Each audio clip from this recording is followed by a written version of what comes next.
deficiente visual e a Escola Caetano de Campos.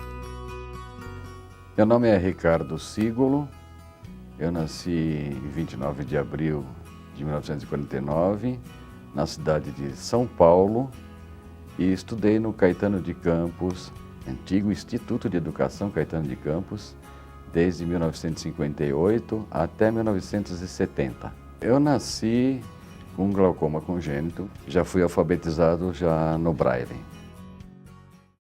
Dorina Nuil.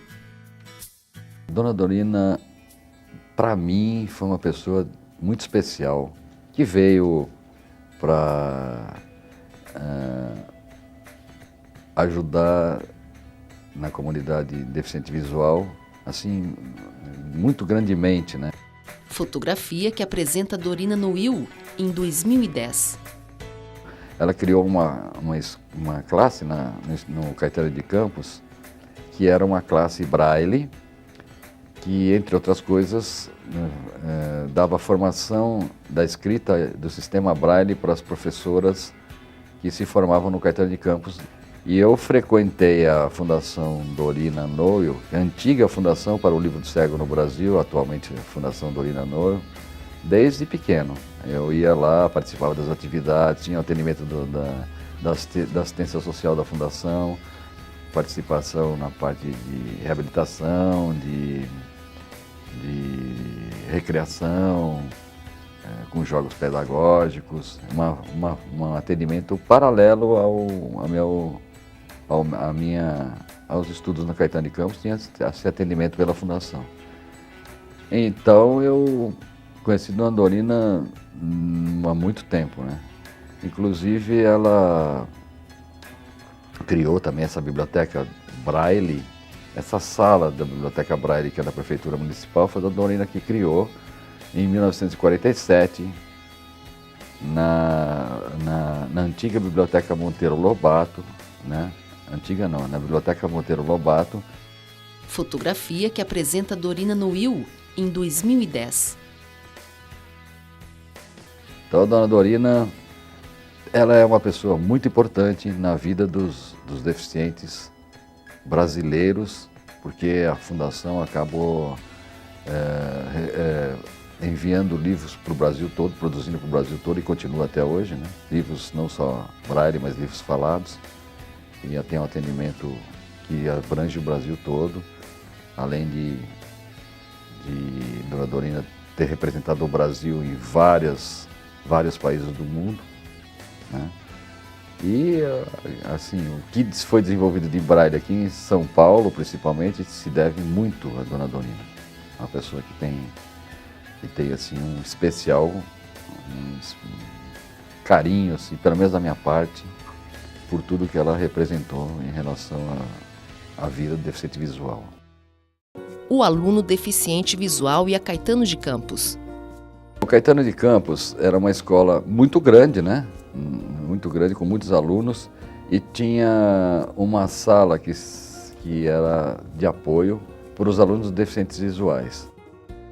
Fotografia do ambiente da sala de apoio pedagógico. Cada classe tinha um aluno deficiente visual. Não tinha mais que um, tinha um. Às vezes, pode até acontecer como aconteceu no clássico, por falta de sala, a gente ter duas pessoas deficientes visuais. Mas o normal era que tivesse um aluno só na classe, um aluno deficiente visual em cada classe. E nas dificuldades que nós tínhamos, na lida assim, do professor com a transmissão do conteúdo, principalmente com o conteúdo que envolve assim, desenho, mapas, etc., que era algo assim que não era texto, né, que era mais nessa linha de desenhos e tabelas, parábolas, etc. Então nós tínhamos que ter uma representação gráfica, né, que nós pudéssemos entender para participar do conteúdo normalmente, como todos os alunos. Então aí entrava a sala de apoio. A sala de apoio entrava no sentido de fazer o quê? Confeccionar mapas, se utilizando de vários materiais, de várias texturas, né? Como hoje eu vi aqui na exposição um mapa antigo da África, né? Que tinha várias texturas, com legendas em braille.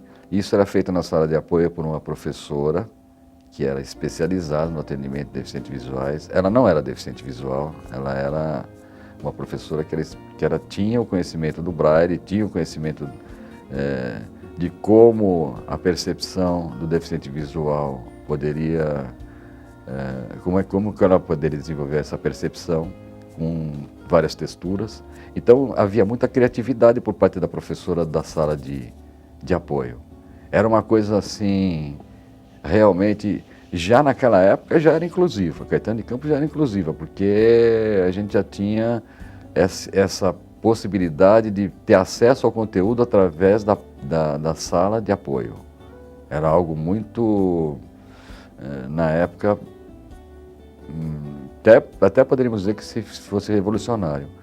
E essa sala Braille foi a Dona Dorina que criou, né? Dona Dorina criou essa sala Braille, fornecendo o quê? Livros, material pedagógico, material escrito em Braille, livros com mapas em alto relevo que produzidos na Fundação Dorina, né? Isso, a ligação desse trabalho com a escola foi uma ligação, foi uma cooperação muito grande entre a Fundação e a Fundação Dorina e o Instituto de Educação Caetano de Campos.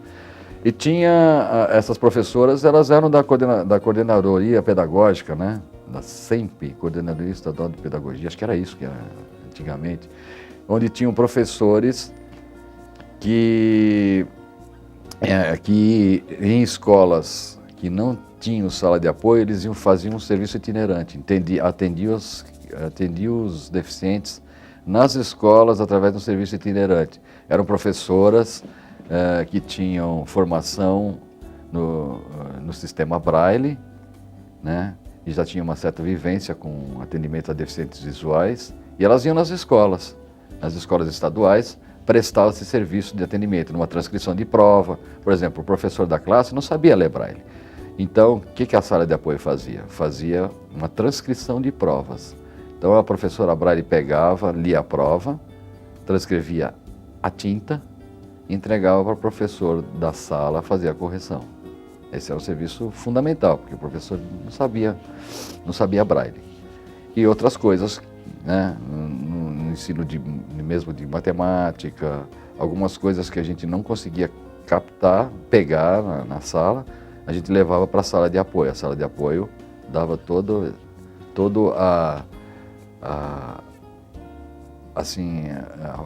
o atendimento que a gente precisava, inclusive com as adaptações de coisas que teriam que ser adaptadas para o deficiente visual. Nossa, hoje em dia não, hoje em dia nós temos uma impressora, você quer imprimir algo, mesmo em 3D, você vai numa impressora aí na Biblioteca São Paulo, por exemplo, tem uma impressora, né?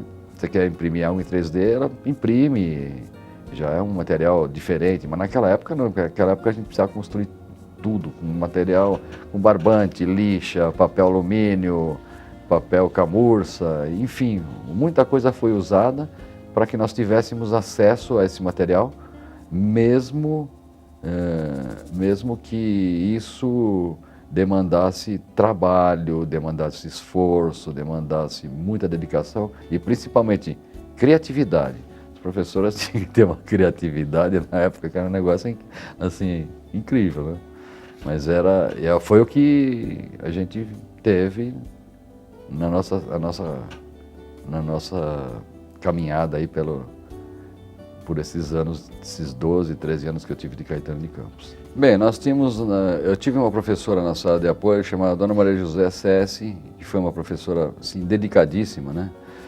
E ela era uma pessoa que tinha muita sensibilidade assim, com relação às dificuldades da gente, né? Dificuldades que ela conversava com os professores as professoras da classe, os professores que davam aula na classe, que não sabiam ler Braille, não sabiam nada de Braille. Então, ela ia lá, discutia as coisas, como fazer isso, como fazer aquilo, e ela criava isso. Qual o significado de estudar na Caetano de Campos? Um prêmio da vida, um prêmio, uma oportunidade ímpar que a vida me deu.